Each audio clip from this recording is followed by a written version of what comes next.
Today, our guest is Nadia Kovalchikova, a program manager and fellow at the Alliance for Securing Democracy in the Brussels office of German Marshall Fund. Good morning. Good morning.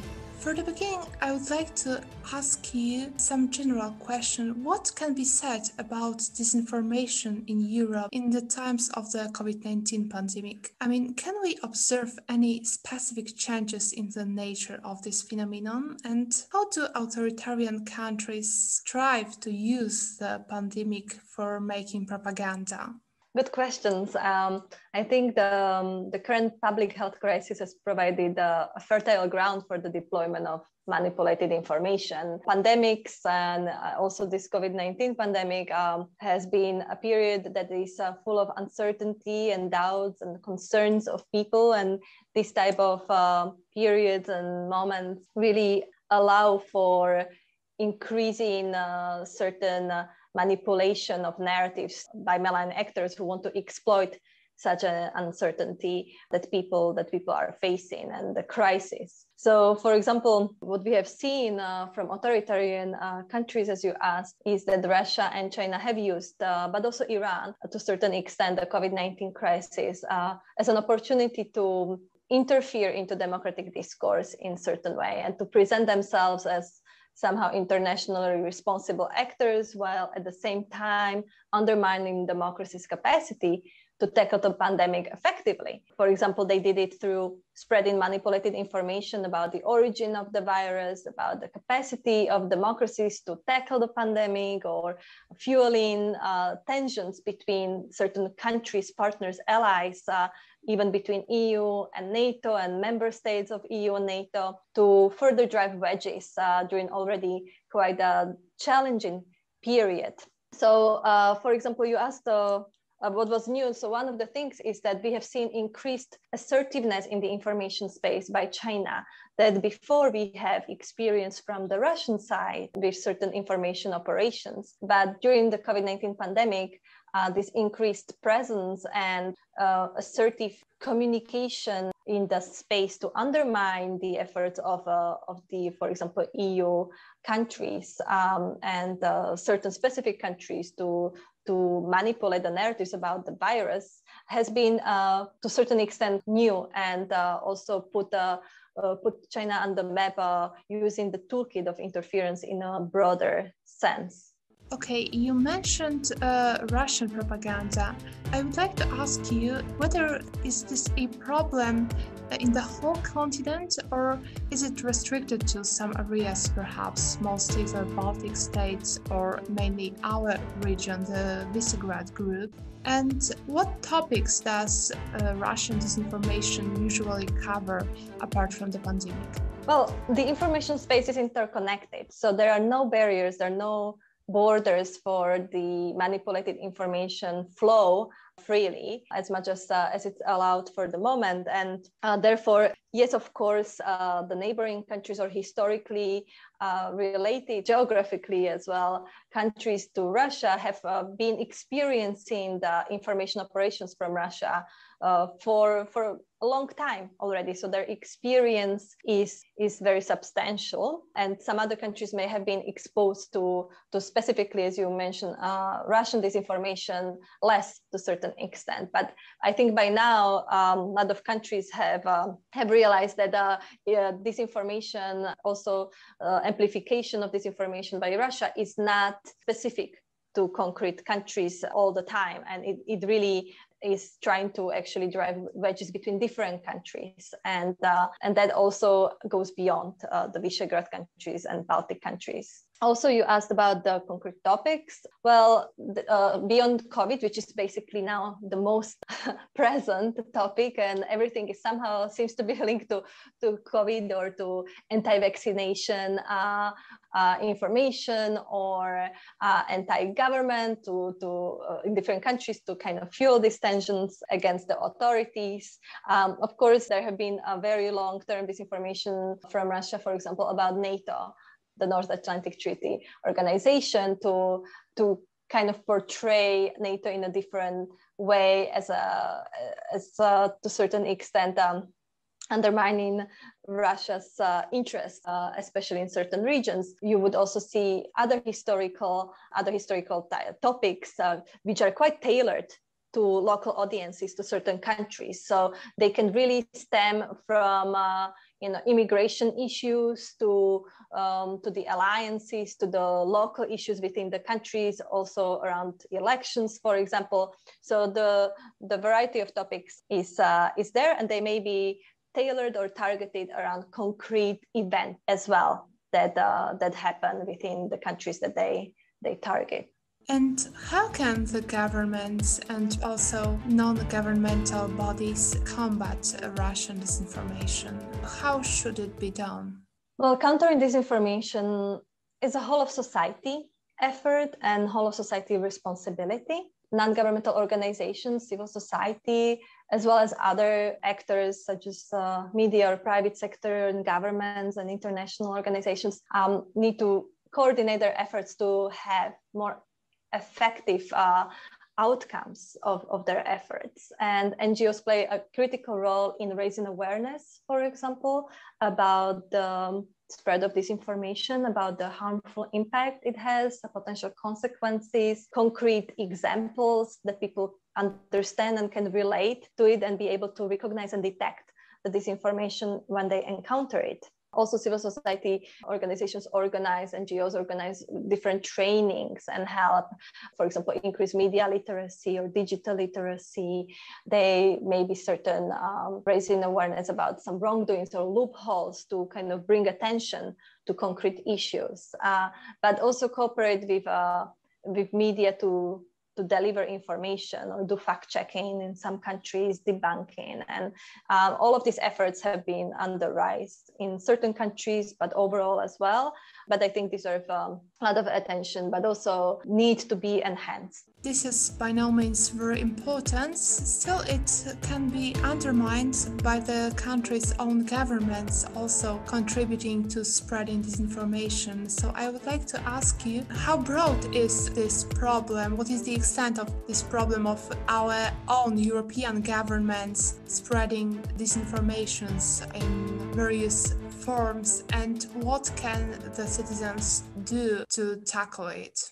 Well, tackling disinformation, regardless of where it's coming from, I think is to build certain awareness, as I mentioned, but also the skills to be able to recognize it. And first, at the same time, recognize the fact that there are efforts to deliberately disinform people for different reasons and manipulate various narratives. And I think having such a recognition that disinformation is being spread and it's harmful is a first step to be better prepared to counter it. So this awareness needs to be built within the citizens and has to be wider than just where it's coming from in terms of actors, but like how this disinformation amplification actually functions. And with that recognition also comes further building resilience towards any messages that are known to trigger, for example, strong emotions with the intention to manipulate people's perception and understanding of concrete issues. So if the citizens of the people come across an information that is clearly trying to trigger such strong emotions, they should be more cautious about that and critically assess the information and build the resilience over time, also verifying the sources, trying to find credible information that is also shared from verifiable and variety of sources and does not come only from one source. That is also important to keep in mind that if you hear everything different everywhere else and there is just this one stream or this one source claiming something regardless of who it is, it's important to be cautious and check and verify. Another, I think, important thing is that we live in a very fast-paced environment, digital environment more and more, also during the current pandemic. And therefore, it's very important that people are patient when they receive and consume information and do not automatically share and amplify any information that they see that also seems to be very original or very outraging. But take a moment before, check that information, think about it, and only share it if if it seems to be and is credible in their sense. And that does not always mean it has to support their preconceptions, because sometimes people share manipulated information if it's in agreement with their views for that concrete topic. So it's important to try to distance a little bit and look for different views on that issue and pause before sharing. Now I would like to return to the governments and their actions. How to build an effective counter-disinformation system? What should it be based on, and what tools do we need to make it really effective? And do you see any mistakes that are being done in that field currently? Well, I think that as far as we preserve democratic principles of freedom of speech and freedom of expression, we will continue to see disinformation in the information space. But what we can do more effectively, especially when it comes to, for example, different responsibilities and roles, such as, for example, from social media companies, there needs to be, I think, stronger push for revised engagement models or algorithms used in this social media information space, which could help decrease the amplification of manipulated narratives and thus decrease the reach and harmful impact that they currently have. Also, certain countries have already adopted some good practices, and as you mentioned, like use certain tools, like, for example, proactive and information communication from authorities, from authoritative voices and various experts, giving them the space to share their expertise, their knowledge, the accurate information in a regular manner that helps fill information vacuum that tends to create and otherwise also tends to be exploited by malign actors. So giving a lot of accurate, proactively giving and sharing information by authoritative sources helps fill this vacuum and therefore avoid this exploitation of that vacuum by malign actors. Also, maybe another good practice that I have seen is that engaging different officials in cross-ministerial or cross-government task forces, such as in Finland or in Netherlands, but also in other countries. That's a good step forward to counter disinformation, as combating it really requires a more holistic approach across various government bodies and sectors of the society. So such a holistic approach is very useful.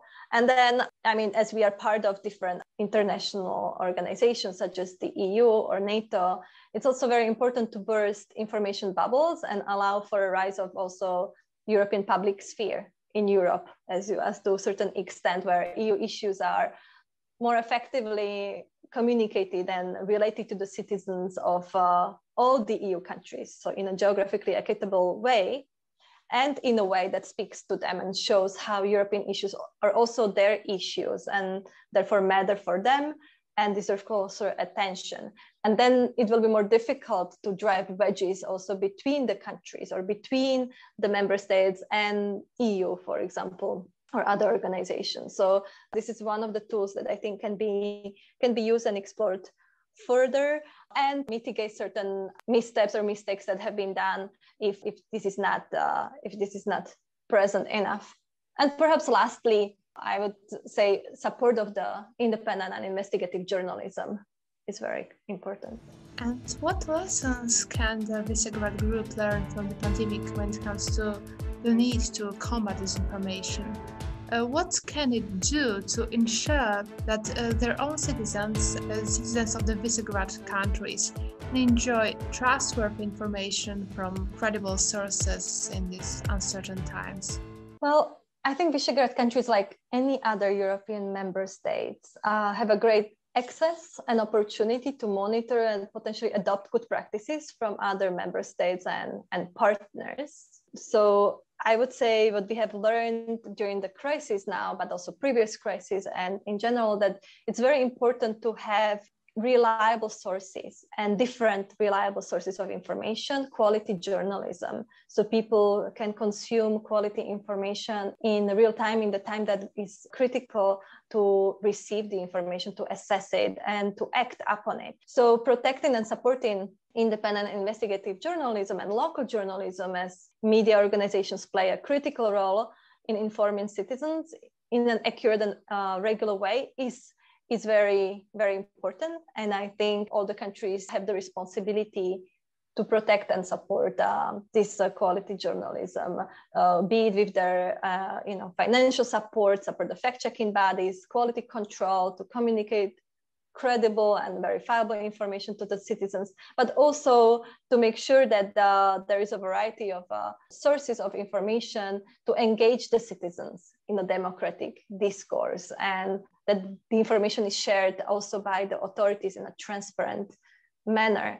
And this is a challenge sometimes, but it's very important for the Visegrad countries and all the other member states of the EU as well to provide such a quality media landscape, but at the same time to also use the other tools that we have discussed and that exist, and make sure that all the actors that play a role in this effort in either countering disinformation or allowing amplification of disinformation, that take responsibilities, and this is addressed more effectively through also, for example, code of practice on disinformation at the EU level, and implementation of such proposals from the EU level, so at the national level. In your opinion, is it possible to eliminate disinformation at all, or should we rather focus on mitigating its most harmful consequences? I think we should focus on decreasing the amplification of disinformation, especially if there is, for example, as I mentioned, through the social media companies, to make them more accountable for the spread of disinformation across social media platforms and also other platforms beyond the big ones. And because we do want to protect the freedom of speech, it's very important that we look at the kind of behavioral aspects of the amplification of disinformation, and build the resilience on the other hand as well, but preserve the freedom of speech at the same time. Okay, so my last question will be about safety, because as we know, you are also an expert on safety, on security.